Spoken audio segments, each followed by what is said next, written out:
अपना वास्तविक स्वरूप जाना तो भगवान का वास्तविक स्वरूप समझ में आ जाएगा। भगवान का वास्तविक स्वरूप समझा तो अपना वास्तविक स्वरूप समझ में आ जाएगा और विश्व का वास्तविक स्वरूप समझ में आ जाएगा। अभी जो दिख रहा है हम लोगों को ठीक ज्ञान नहीं है। ये मंडप दिख रहा है, ये तंबू दिख रहे, बाम्बू दिख रहे, ये पर्दे दिख रहे, ये लोग दिख रहे, कपड़े दिख रहे, ये दाढ़ी दिख रही है, मूंछ दिख रही है, ये ललाट दिख रहा है, ये सब दिख रहा है, लेकिन ये ठीक हमारा वास्तविक ज्ञान नहीं दिख रहा है इसमें। ऐसे ही जहां भी हमारी नजर जाती है सारा विश्व दिखता है, चांद सितारे दिखते हैं, दरिया और दरिया के किनारे दिखते हैं, फिर भी हम वास्तविक नहीं देख रहे हैं। और जब तक वास्तविक हमने भगवान के स्वरूप को नहीं देखा तब तक विश्व का वास्तविक स्वरूप भी नहीं दिखेगा।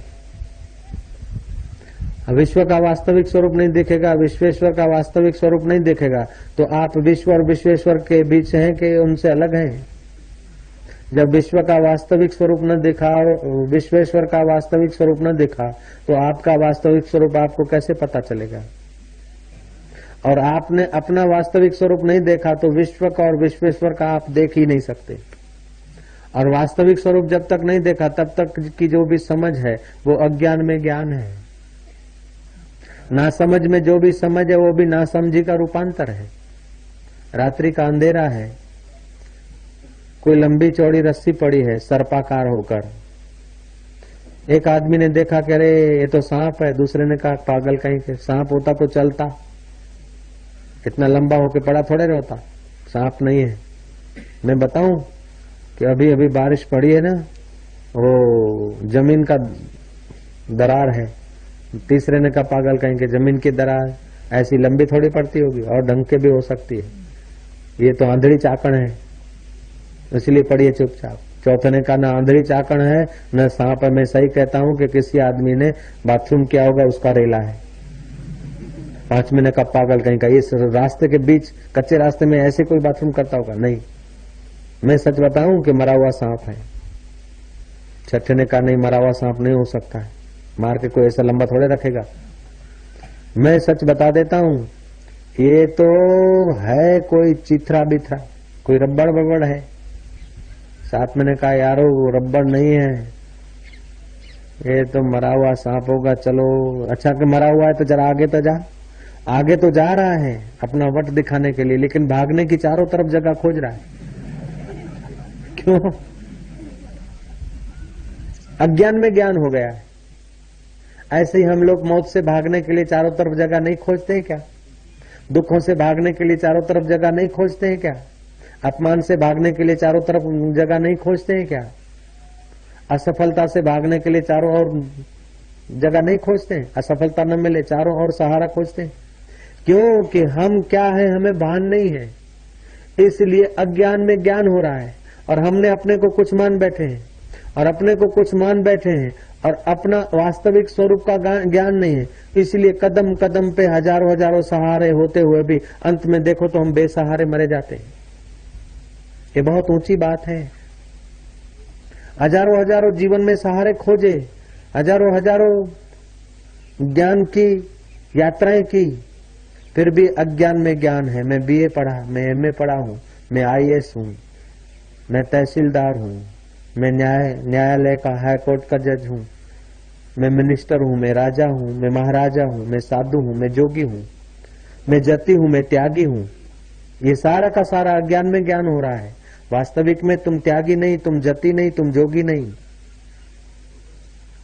तुम साधु नहीं, तुम असाधु नहीं, तुम कलेक्टर नहीं, भले अभी हो दिखने में भर के कलेक्टर, तुम्हारी गहराई देखो तो लाखों लाखों करोड़ों करोड़ों राजे महाराजे और कलेक्टर पैदा होकर लीन होते हैं। वो तुम्हारा वास्तविक स्वरूप है, लेकिन तुम लाला मान रहे हो कि मैं कलेक्टर हूं, और तुम्हारा कसूर नहीं है। तुम्हें डिग्री दी गई है, पोस्ट दी गई है, और व्यवहार काल में ऐसा कहा जा रहा है।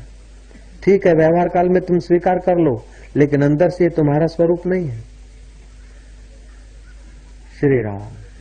मैं भाटिया साहब हूं, मैं फलाना सेठ हूं, एयर कंडीशन मार्केट वाला हूं। नहीं नहीं, तुम एयर कंडीशन मार्केट वाले नहीं हो, रहा हार्ट कंडीशन वाले भी नहीं हो। तो तुम भगवान वाले हो कि तुम भगवान वाले भी नहीं हो, जीव वाले भी नहीं हो, पत्नी वाले भी नहीं हो, पति वाली भी नहीं हो, बेटों वाले भी नहीं हो, और बिना बेटे के भी तुम नहीं हो। तुम काले भी नहीं हो, गोरे भी नहीं हो, और काले और गोरे तुम्हारे सिवा जी भी नहीं सकते। तुम्हारा वास्तविक स्वरूप चांदना कुल जहान का तुम, तेरे आश्रय हो व्यवहार सारा। तुम वो चांद हो, सारे जहान का आधार हो, सारे विश्व की जिगरी जान हो तुम। और तुम्हारे सहारे चांद चमकता है, तुम्हारे सहारे सूरज अटखेलियां लेता है, तुम्हारे सहारे भूमि घूम रही है, और तुम्हारे सहारे देवताओं का देवत्व है और असुरों का असुरत्व है। और तुम्हारे सहारे तुम्हारे शरीर का अस्तित्व है, तुम्हारे पिता का तुम्हारे सहारे अस्तित्व है, तुम्हारी माता का तुम्हारे सहारे अस्तित्व है, और तुम्हारे बेटों का तुम्हारे सहारे अस्तित्व है। तुम वो चीज हो, तुम्हारे शरीर का तुम्हारे सहारे अस्तित्व है, तुम वो चीज हो। उसे चिदणु कह दो, चिदाकाश कह दो, ईश्वर कह दो, ब्रह्म कह दो, लेकिन वहां वाणी नहीं जाती। तैत्रीय उपनिषद ने कहा, यतो वाचो निवर्तन्ते अप्राप्य सा मनसा सह आनंदोति ब्राह्मण न बिभेति कदाचन। जहाँ वाणी का विषय नहीं, मन लौट के आता है, बुद्धि को प्रवेश नहीं, और उस तत्व को जानकर वो ब्राह्मण फिर कभी भयभीत नहीं होता। ब्रह्म को जो जानता है वो ब्राह्मण। जन्म से तो शूद्र है, दीक्षा मिली द्विजातीय हुआ, वेद पढ़ा तो पुरोहित हुआ, त्रिपाठी हुआ, त्रिवेदी हुआ, चतुर्वेदी हुआ, द्विवेदी हुआ, लेकिन ब्रह्म को जाना तब ब्राह्मण हुआ। अथवा ब्रह्म को जानने के लिए कमर कसा तो ब्राह्मण हुआ।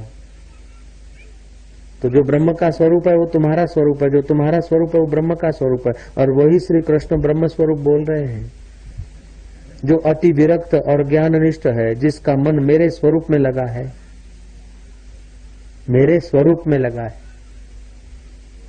तो श्री कृष्ण का स्वरूप श्री कृष्ण जानते हैं, और हम लोग अपना स्वरूप नहीं जानते।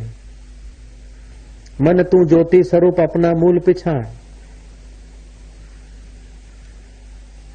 बहारी बाग जे वांगुर रहे दिल शाद तो ज्ञानी, रही दुनिया में दुनिया आखा रहे आजाद तो ज्ञानी।